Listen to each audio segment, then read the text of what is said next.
Oh, wow, I get a certificate. Oh, great. Okay, first of all, really enjoyed that talk, and there's a lot of crossovers. That was great to see. So for those of you who aren't aware of diabetes already, there's a lot of very similar issues here. And of course, thanks to co-authors and everyone who's here. And for people who were at the previous one, sorry, a couple of slides are the same, but we'll be through those quickly. So diabetes management is about a lot of factors. You can see here someone's blood glucose through a 24-hour period. The gray zone is where a non-diabetic person is during the day, and you can see that this person has gone out of range quite a bit during the day and sometimes a bit low during the day. And the reason this is difficult is because all kinds of factors can make blood glucose rise and fall. Of course, someone without diabetes, their body self-regulates, but that doesn't work very well when you're diabetic and don't produce insulin. Just to note, this is all my work is with type 1 diabetes, so no insulin production. So just to go over quickly, carbohydrates or sugars, they cause blood glucose to rise. Insulin causes sugar to move out of the blood. Fats are tricky because they slow down absorption of carbohydrates. Exercise, depending on what sort of exercise, causes it to rise or fall. And stress can often cause it to rise, but not necessarily. So it can be pretty complicated. And luckily, we've got all kinds of great technologies. So blood glucose meters, first thing that came along, this was really great because this allowed people to, on the move, see where they were really at and adjust accordingly. So more dynamic measurement. More recently, CGMs, allowing even more dynamic measurement because the blood glucose is constantly being measured. And this also, not only does it fill in the spaces in between, but it also gives this direction arrow that helps people know where they're going. And pumps, and then diabetes apps. And this research originally came out of work around diabetes apps. So I was trying to figure out how useful these apps were because getting a lot of anecdotal reports from the diabetes scene that people, well, my personal experience, these apps, I didn't find them very useful. I am type 1 diabetic, and lots of people I was talking to weren't very into them, and we're trying to figure out why. So yeah, it's HCI. We asked some people to look at apps, talk about them, see what we came up with. And as we were trying to make sense of the data, one of the people I was working with said, well, you should take some existing theory and use that. Now, this is a little hard to understand, but I'll just sort of go through the basics. So this is from Lena Mamakina. I don't know if she's here right now, but she's around. And she published this paper a few years ago looking at sense-making. She's done a lot of work about sense-making, so how people learn and make sense from their data. So she has a different way of drawing this. This was how it made sense to me, but just basically two modes. So there's a habitual mode. During the habitual mode, people they check their blood sugar, it's great, and they just do what they know they need to do. So they get up in the morning, their blood sugar is pretty good. They know, okay, I take 9 units of quick insulin, and I'm gonna eat 2 pieces of bread, and that works pretty well, and at lunchtime it's great, everything's going to plan. However, let's say at lunchtime their blood sugar is really high, whereas usually it's pretty good. And then they go into sense-making mode. This doesn't make sense. What's going on? So they might think, okay, what did I eat at breakfast? Oh, today I didn't have the whole wheat bread. Today I had a bunch of cornflakes. Okay, maybe the cornflakes are really high glycemic index, and maybe that's what caused my blood sugar to go. So then once they've learned this, they've learned that you have to be careful with cornflakes, then they might say, okay, it's more sensible to have my whole wheat bread in the morning. So once they know that, they can go back to habitual mode for easy, quick management. So this is basically a dual process theory. Kahneman is one of the most, certainly popularized this, but there are tons of these dual process theories. I'm going to guess most people are pretty familiar, but just to go over it quickly, system 1 is generally thought of as being really fast, unconscious, and this is really useful because we have to make enormous amounts of decisions all the time. And however, the system 1 has cognitive biases, sort of mistakes that we make over and over again. System 2, which is our conscious thought process, allows us to overcome these biases. The catch is it takes a lot of energy, so we can't do it all the time. It's too much work. So I started trying to classify the qualitative data we'd collected using the Mamakina model. And for a lot of the data, it worked really well. the catch was that for some of the data, it didn't seem to work so well. We were getting things that it was really hard to tell. Well, is that system 1? Is that system 2? It seems to be sort of have aspects of each, but not clearly either one. So we start playing with the idea of an expanded model. So looking at this space in between. So whereas the habitual mode, unconscious, reflexive, static established models, set patterns, what do I do right now? And sense-making is trying to figure out what's going on, learning, making sense of things, really, solving problems. And we were seeing something from people's statements that seemed to sit somewhere in between. So it was engaged, it wasn't unconscious, but at the same time, it didn't seem to involve a lot of learning and a lot of effort. And of course, if you read the paper, there's more about this in there. And I just want to clarify, many of the statements that people made did fit very nicely in the old model. It was just that sometimes we found something that didn't quite work. So this FCR mode that we're proposing, it seems to involve taking multiple models that people have learned. So they learn these models and then they flexibly adjust them to deal with specific contexts. So stacking and adjusting a bunch of models. And it's not about finding an exact solution. It's about finding something that's good enough and then moving along and testing again.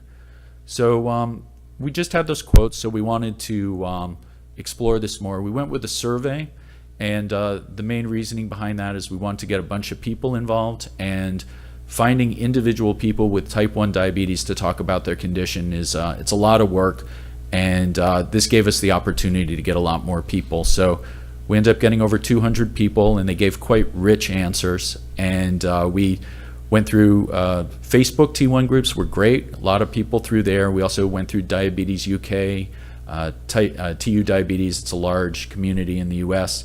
And from these responses, we made code books. And for each, so if, for example, for taking insulin, we then with the code book classified what we'd see as habitual mode, FCR mode, or sense making. So for example, a habitual mode would be saying, for this many units of, for this much carbohydrate, take this much insulin. So a fixed ratios. Whereas for sense making, it's about, well, what I'm taking isn't working. Maybe I need to readjust my insulin pump. Maybe my insulin pump settings aren't right. So then you do hypothesis testing, go through this whole process. So, and then in FCR mode, someone's taking a bunch of these models, putting them together, saying, well, I'm going to do this later, but I'm going to eat this, and then, but recently I've needed a little more insulin, and then coming up with some sort of good enough answer. So in terms of findings, we found that the habitual mode and sense-making mode continued to be the most popular modes, and in certain situations, they were clearly the way to go. So for example, in an emergency situation, you have very low blood sugar, you just know, take 15 grams of carbohydrate. Don't think about it too much. You've got to raise that blood sugar, take 15 grams of carbohydrates, wait 15 minutes. Sense making for surprising situations, things that don't make sense, so that worked very well. And where we saw the FCR mode was in relatively normal situations. And we saw good association with continual glucose monitoring use, increased shot taking. So it's this navigating through your blood glucose. So, and it was also interesting, while it was less prevalent, we saw it was like almost exactly the same for men and women. We saw across all demographics, it was quite consistent, which was nice to see. And there appeared to be that it was someone who was newly diagnosed did less of it. Not statistically significant, but it appeared that people, they need time to build up these models to be able to do FCR. In terms of existing interfaces, if we use this sort of a model to look at what's already out there, so for example, if we take a look at there's a diabetes app, a popular diabetes app, we could look at it and say, well, this is pretty effortful to make sense of all the data in here. That would imply it to be more of a sense-making tool. And this would be really useful when something isn't working and you're trying to figure out what's going on. So then you're going to take the time to try and figure it out.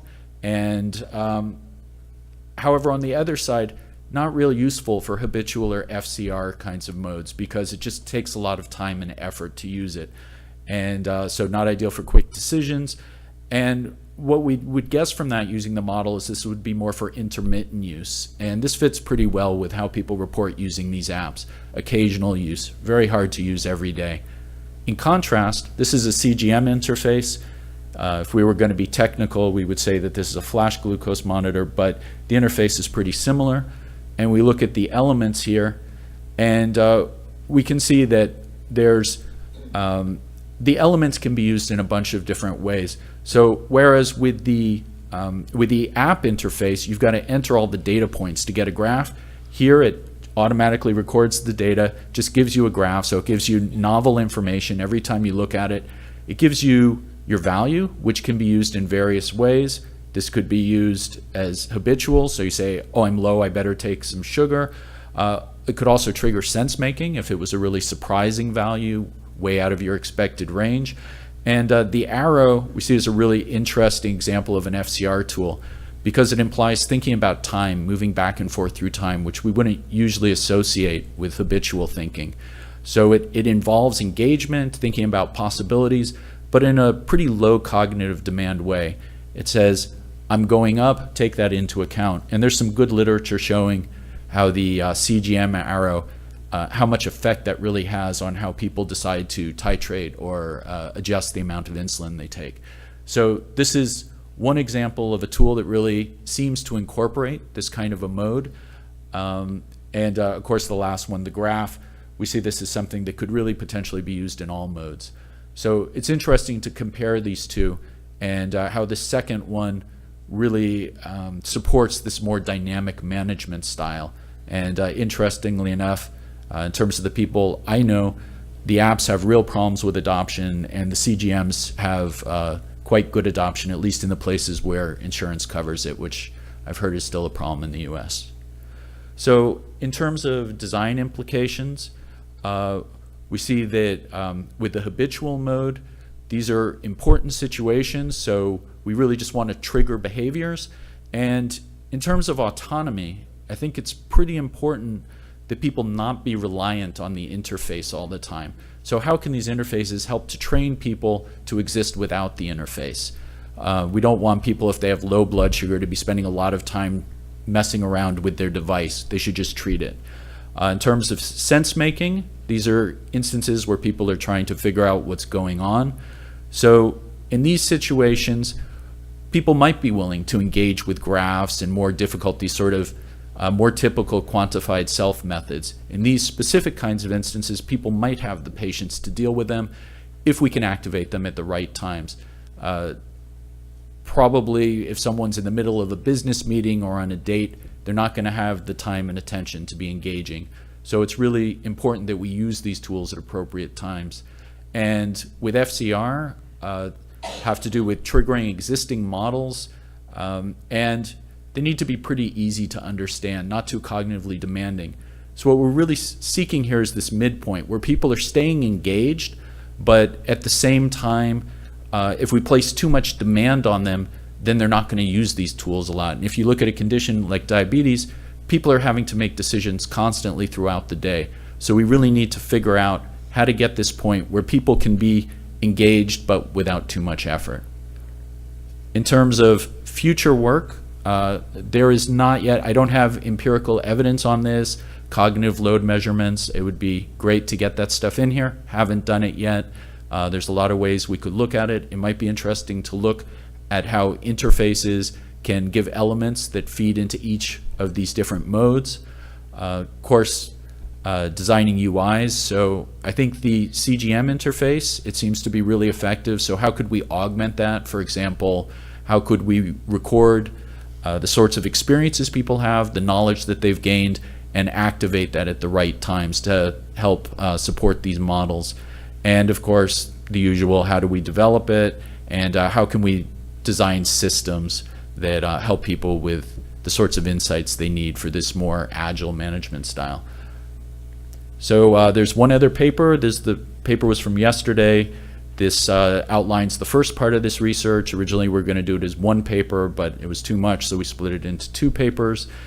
And of course, anyone who's into diabetes or any related conditions, who's interested in talking and seeing what we can do together, I'd love to talk to you. So thank you very much, and that's that.